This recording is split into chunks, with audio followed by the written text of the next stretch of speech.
Morning. That was exciting.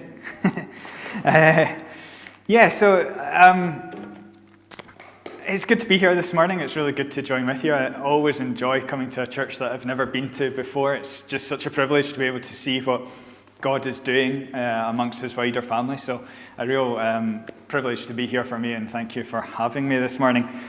As you know, as I kind of gave you at least a hint to, my background is quite diverse, been in lots of different places, done different things, and that kind of impacts the way that I approach scripture and think about ideas. And so today I'm probably going to approach this passage in slightly different ways. I want to look in this passage under kind of three spheres. I want to think about the passage before us today and how it impacts the wider social sphere, kind of big picture ideas. Then I want to think about how it impacts us as a local church. And then I also want to think about how the passage might impact us on a personal level as well. So that's how I'm going to kind of approach and structure looking at this passage. Now, you've been going, I believe, through this series on Barnabas. Is this week 2 of it? Is that right? Yeah. So I'm going to read the passage from Acts 4 that I was given, Acts 4, 32 to 37. But I want to also extend it into Acts 5, verses 1 to 4. I don't think anyone else is preaching on that, so hopefully not going to be standing on anyone else's toes. And why not read a wee bit more scripture? That's always good. And I also want to read a passage from Luke 10, the parable of the Good Samaritan. So perhaps you want to follow along in Acts 4, and then I'll read Luke 10 as well. So Luke 4, 32 to 37, and then on into Acts 5, verses 1 to 4. So as all the believers were one in heart and mind, no one claimed that any of his possessions was his own, but they shared everything they had. With great power, the apostles continued to testify to the resurrection of the Lord, and much grace was upon them. There were no needy persons among them, for from time to time, those who owned lands or houses sold them, brought the money from the sales, and put it at the apostles' feet, and it was distributed to anyone as he had need. Joseph, a Levite from Cyprus, whom the apostles called Barnabas, which means son of encouragement, sold a field he owned and brought the money and put it at the apostles' feet.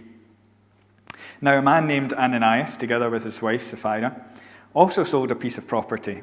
With his wife's full knowledge, he kept back part of the money for himself, but brought the rest and put it at the apostles' feet. Then Peter said, Ananias, how is it that Satan has so filled your heart that you have lied to the Holy Spirit and have kept for yourself some of the money you received? Didn't it belong to you before it was sold? And after it was sold, wasn't the money at your disposal? What made you think of doing such a thing? You have not lied to men, but to God. And then flipping over to Luke 10, and starting at verse 25, the parable of the Good Samaritan. On one occasion, an expert in the law stood up to test Jesus. Teacher, he asked, what must I do to inherit eternal life? What is written in the law, he replied. How do you read it?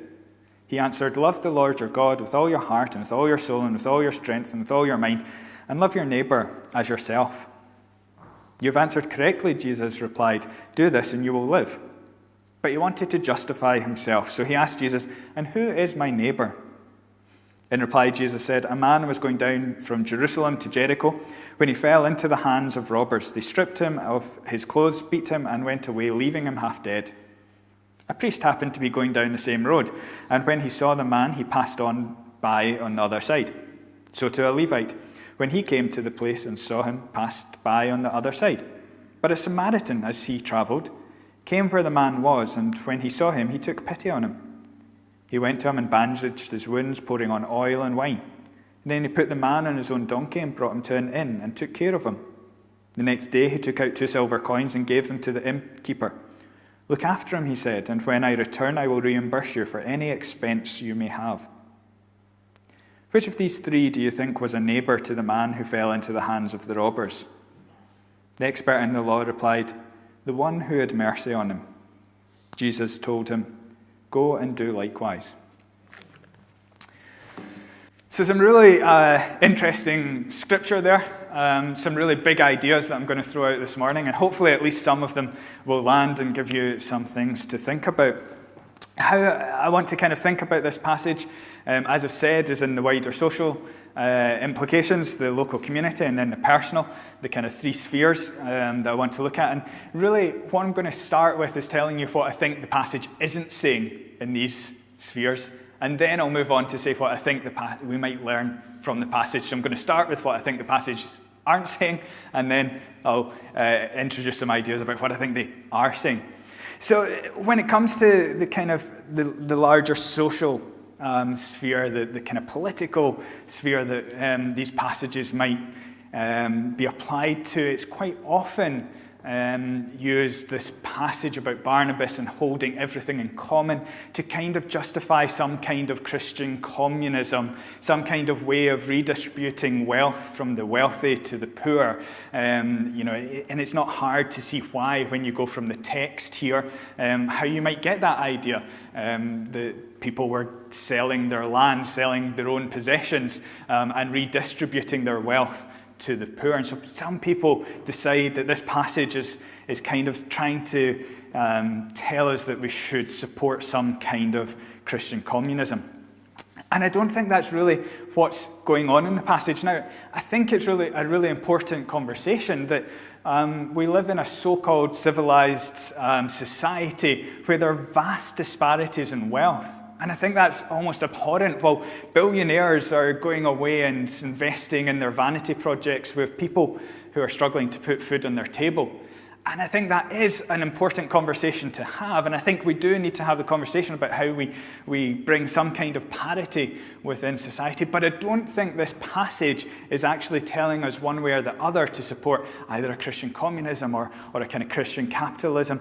And I think it's because you could almost make an argument that the way that Barnabas had got his money was through his own private wealth, and there was this kind of trickle down. He gave it up to then redistribute it to the poor in his society. And so really, either way that you look at it, you can make an argument one way or the other to support a kind of redistribution of wealth through a communism, or a redistribution of wealth through a trickle down economy. And I just don't think this passage is really actually telling us one side or another. What I think we learn from this passage in regard to the wider social environment that Barnabas found himself in, and the early church found himself in, was actually it's not unlike our own society, that it had vast disparities in wealth, that there were wealthy people in the early church, and there were poor people in the early church. There were wealthy people in the society that surrounded them, and that there were poor people in the society that surrounded them. And actually, that's not unlike our own church. There's probably a vast disparity in wealth within this church, within the church wide, global. And so this passage, I think, can be relevant to speak to us about some of the social dynamics that we're living in today. But I don't think it gives us enough to say either we should go this way or this way. I think all that we can really derive from the passage is that the early church was in a similar kind of economic environment that we find ourselves in today. So that's what I think it's not saying in terms of the wider social environment. But what do I think it might not be saying to the local community? Well, I think one of the other things that we find when we read this passage is that we think the idea of holding all things in common was some kind of almost revolutionary idea that the early church came up with. And actually, I don't think that's true. It might be quite revolutionary for us. I don't think our churches and our society hold things in common very often. There's a few examples maybe around the UK of communal living projects, but in general, we're not very good at living communally in our kind of highly individualized, privatized society. But the idea of holding all things in common, I don't think was actually all that unique to the early church. In fact, if you go back into the Old Testament, you find that the whole nation of Israel was really built upon this idea of holding all things in common, holding all property in common and all possessions in common. And in some way, the Israelite nation was kind of a model for the early church. It's also, I think, interesting to be reading or to be thinking about these ideas on a Jubilee weekend. We're celebrating the Queen's Jubilee. Now, in the Old Testament, the idea of Jubilee was quite different. It happened, or it was supposed to happen every 50 years, and it was almost like an economic reset. So in the idea of the year of the Jubilee was that all land was returned to its original owners and all debt was cancelled.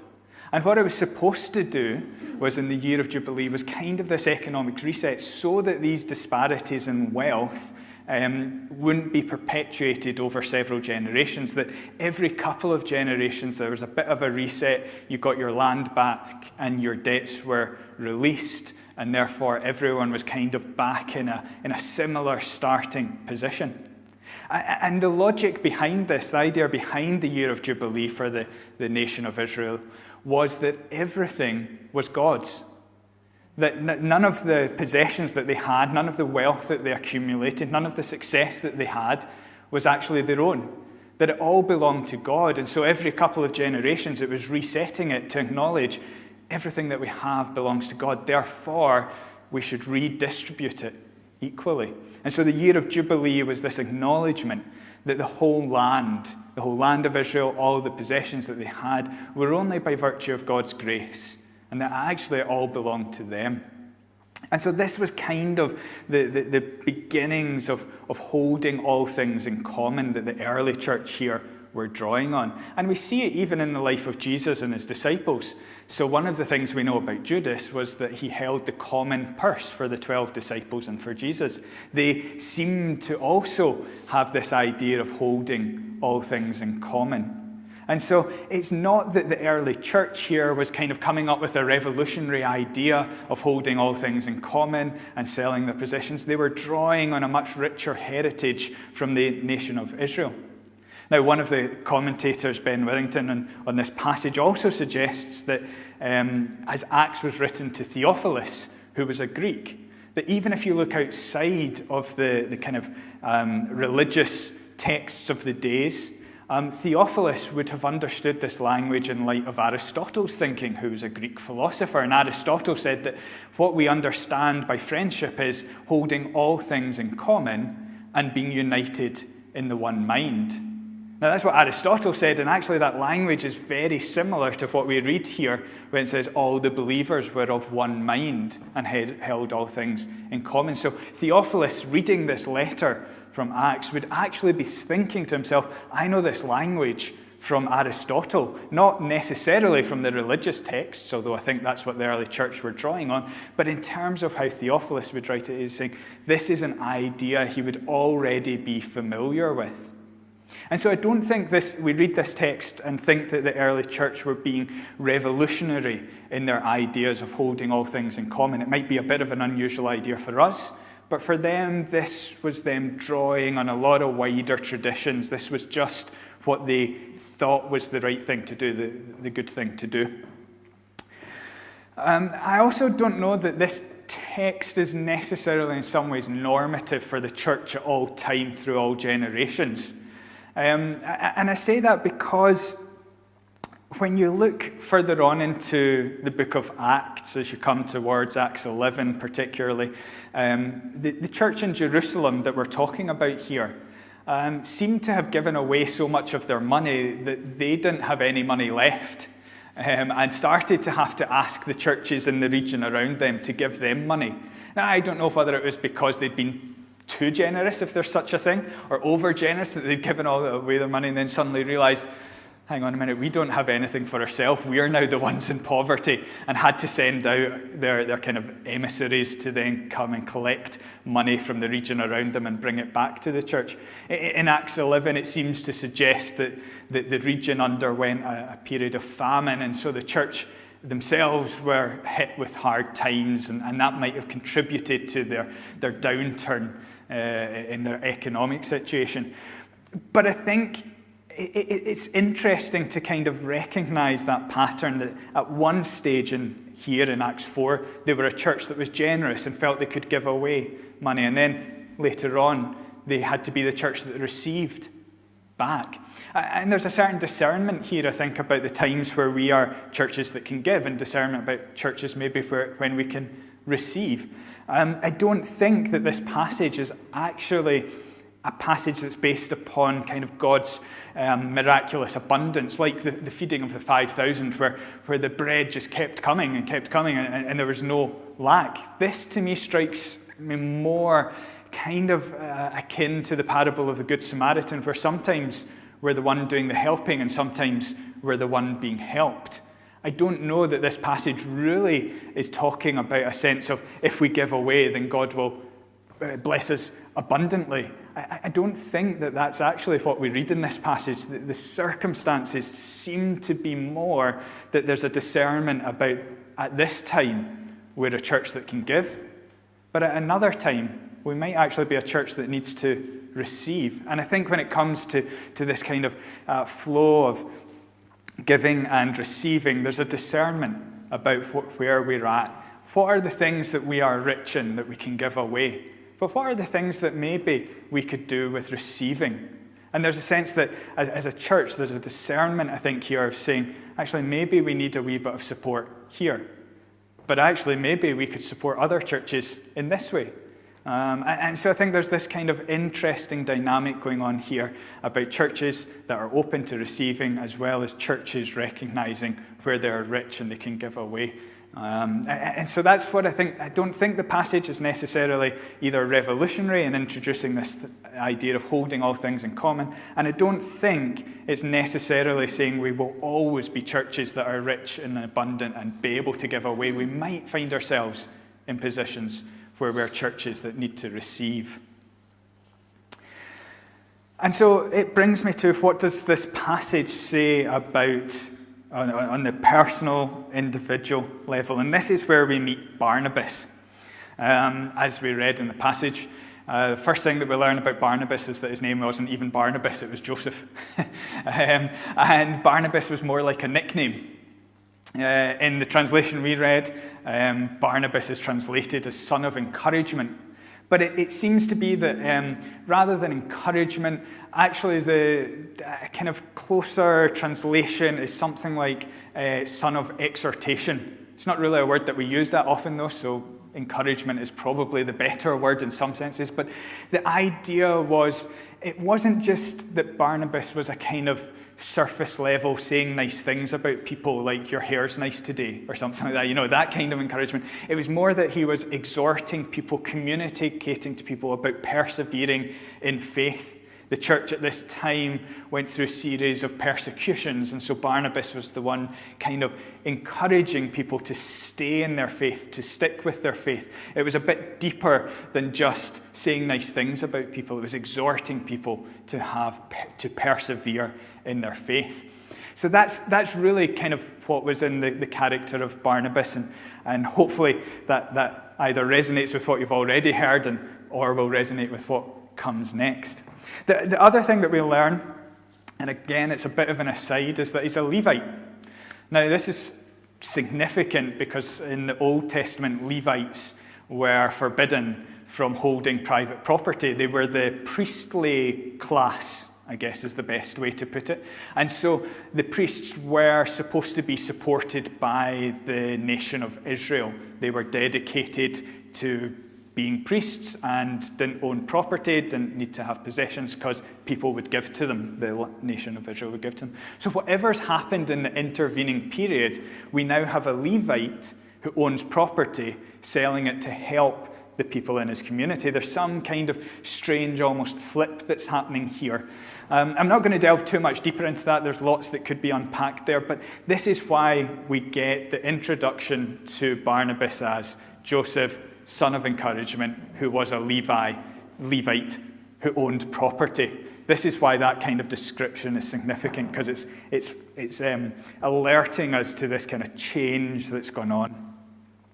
So Joseph, a Levite, son of encouragement. But to really, I think, understand the story of Barnabas selling his land and giving it to the poor, giving it to the apostles to distribute to the poor, is only really in context of reading the next story of Ananias and Sapphira. And I'm not going to delve deeply into their downfall and what that might mean and everything, but to see the contrast between Barnabas and Ananias and Sapphira.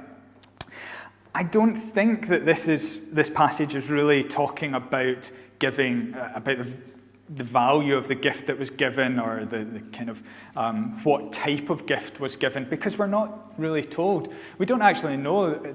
Ananias and Sapphira might have given more, even in their part of what they sold might have been more than Barnabas is given. We don't know. In fact, it could be a way to surmise that actually Ananias and Sapphira were giving a bigger gift, and they thought, well, we can keep some back because it's still a bigger gift than Barnabas gave, so we can keep a bit back, and it's still going to be a good gift. But we don't know. This passage isn't telling us or indicating that the bigger gift is the better gift, or the more that we give, the better it is. It's not really indicating us, because there's no sense of value here. And I don't even know that it's totally about giving a whole gift versus giving part of the gift. I think that if Ananias and Sapphira had found themselves in financial difficulty and said, well, we can release some capital from selling this field, but actually we need to keep a little back for ourselves because we're in financial difficulty, but we can give the rest away. I think if they'd been upfront and honest about that, there would have been an acceptance of it. Can't say for sure, but that's my kind of assumption. Because I think what this passage really is telling us about is the integrity of who Barnabas was, and therefore if you want, the non-integrity of Ananias and Sapphira, the fact that they lied about their gift. And I think it's to do a little bit about revisiting that idea of Jubilee, that Barnabas, I think, kind of recognised that what he had was actually God's and laid it at the apostles' feet. I think Ananias and Sapphira kind of had the attitude that this is mine, this is ours, and we get to decide how much we give away and how much we get to keep. And there's a subtle, I think, mindset difference there between Barnabas, who's able to say, this is God's, may God do with it what he wishes, and Ananias and Sapphira are saying, this is mine, and we'll decide what we do with it. And I think that's really at the crux of this story. And so it allows me to transition now into saying, what do I think this passage is saying to us on all of these spheres? If that's me said what I think the passage isn't saying, it's a kind of long introduction into being able to say what now I think the passage is saying. I think what we learn from about the character of Barnabas is that he's a man of integrity. And I think you'll revisit that time and again every time that you think about Barnabas over these next couple of weeks.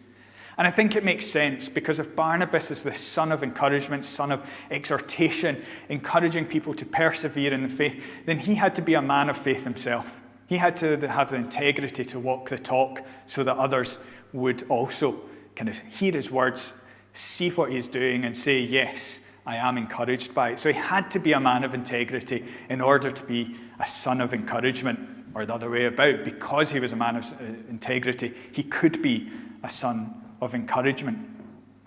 And I think as well that Barnabas grasped this idea that when we give the gift to God because everything that we have is from God.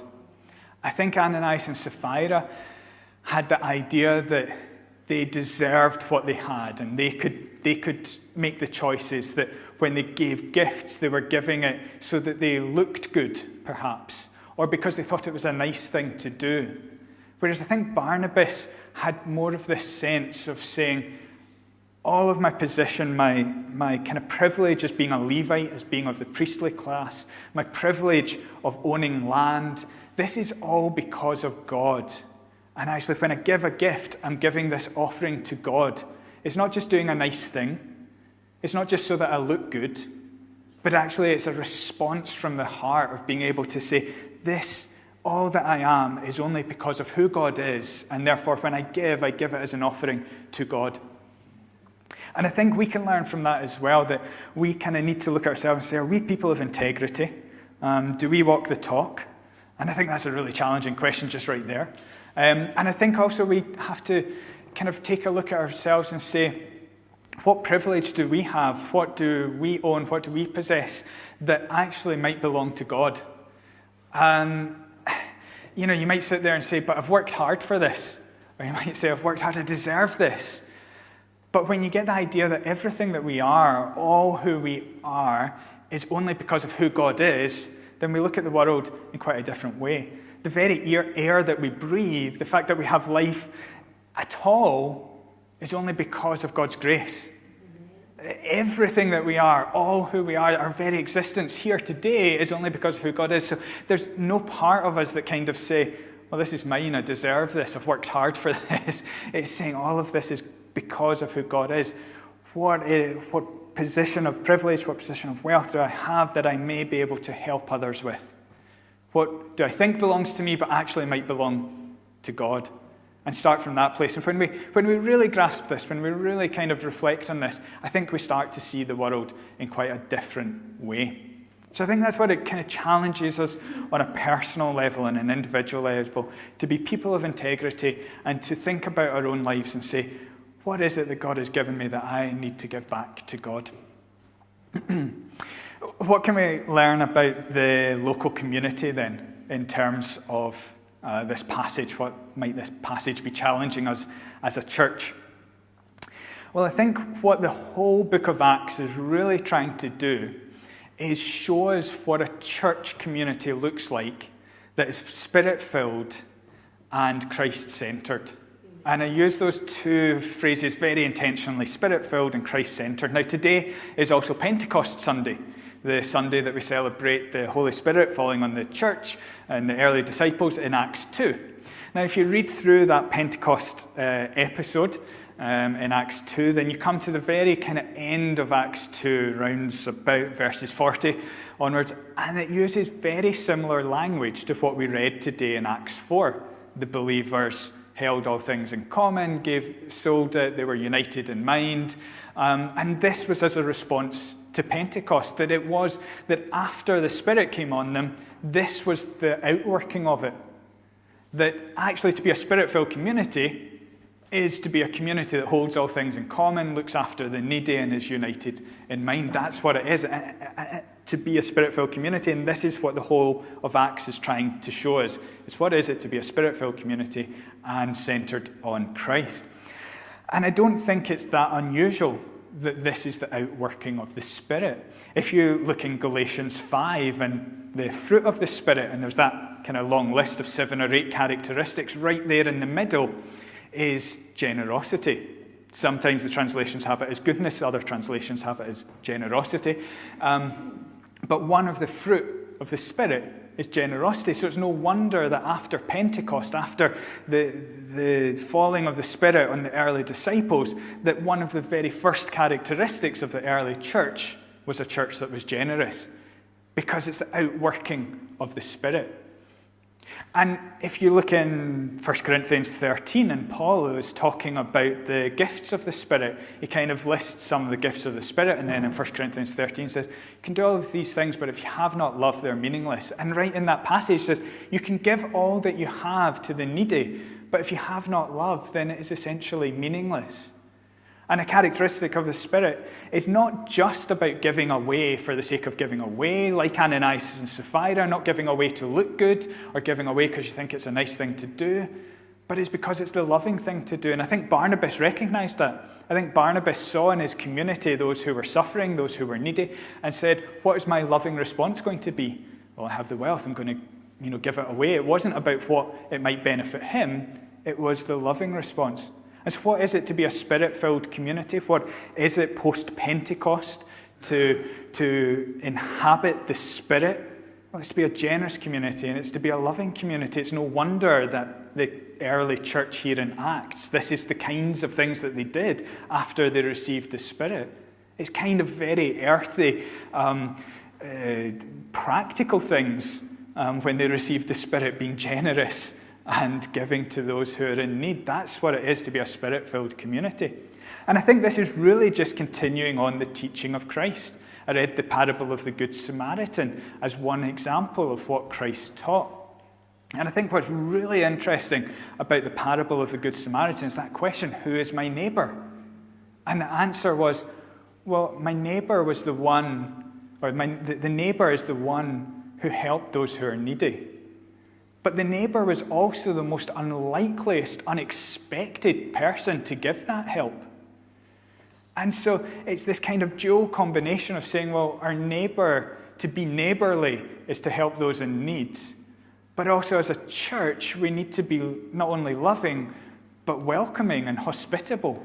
Because it might be the unlikeliest of people that we encounter that need our help. I think sometimes in our kind of religiosity, in our kind of narrow-mindedness, we only look to help those who are either like us, or maybe we only look to help those who might come to church on a Sunday morning. But actually, maybe we need to think broader than that, that as a church we should be hospitable, welcoming to people that we don't expect, to be helping those who are just most unlikeliest person to help, that we think, who wouldn't we expect to be either receive help from or give help to? Maybe that's the people that actually need our help the most. And so this Spirit-filled, Christ-centered community was one that is generous, one that is loving, one that is hospitable, one that looks for the unlikeliest people to be welcomed in, those on the fringes of society, and says there's a place for you here.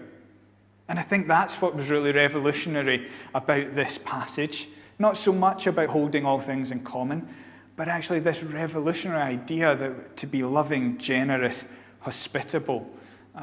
This is what it meant to be a Spirit-filled, Christ-centered community. And that's what really the story of Barnabas, in contrast to Ananias and Sapphira, tells us about, or challenges us as a local church. Finally, and very briefly, what does the passage then tell us about living as Christians in this wider society?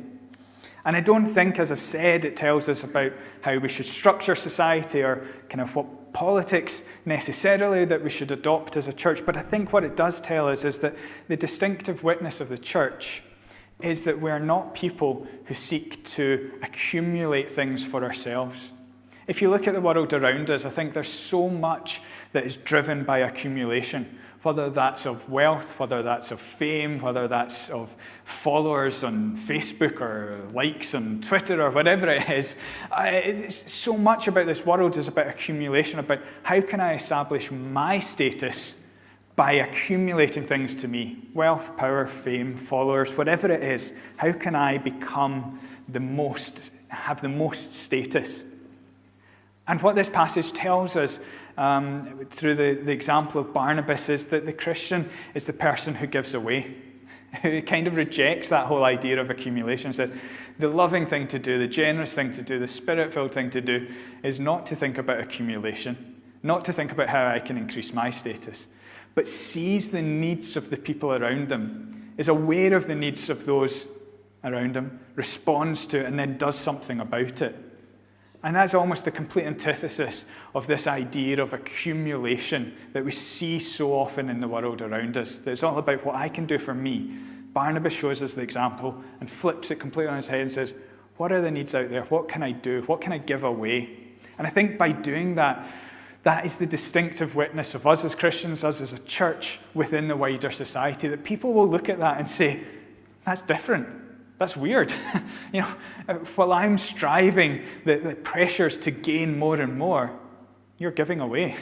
You don't really care about your status. You don't really care about your power. You don't care about your fame. You care about helping those who are around you. And by doing that, I think we will become lights, witnesses to God in what can be quite a dark, pressured, stressful world. That the church will become a place people will want to come to because they see something very different that's going on. So I think that's quite a different way to encounter this passage, what it means for us living in this wider society, what it might mean to challenge us as a local community, and then what it might mean for us in personal challenge. I realize I've thrown out a lot of ideas this morning, and there's probably lots buzzing around in your head, but hopefully it's giving you things that you'll grab onto, one or other of the ideas, and you'll think about and reflect on as the week goes ahead. But hopefully it's been a really interesting and useful way to encounter this episode of Barnabas that I hope puts it in context for the weeks that are coming ahead. Thank you.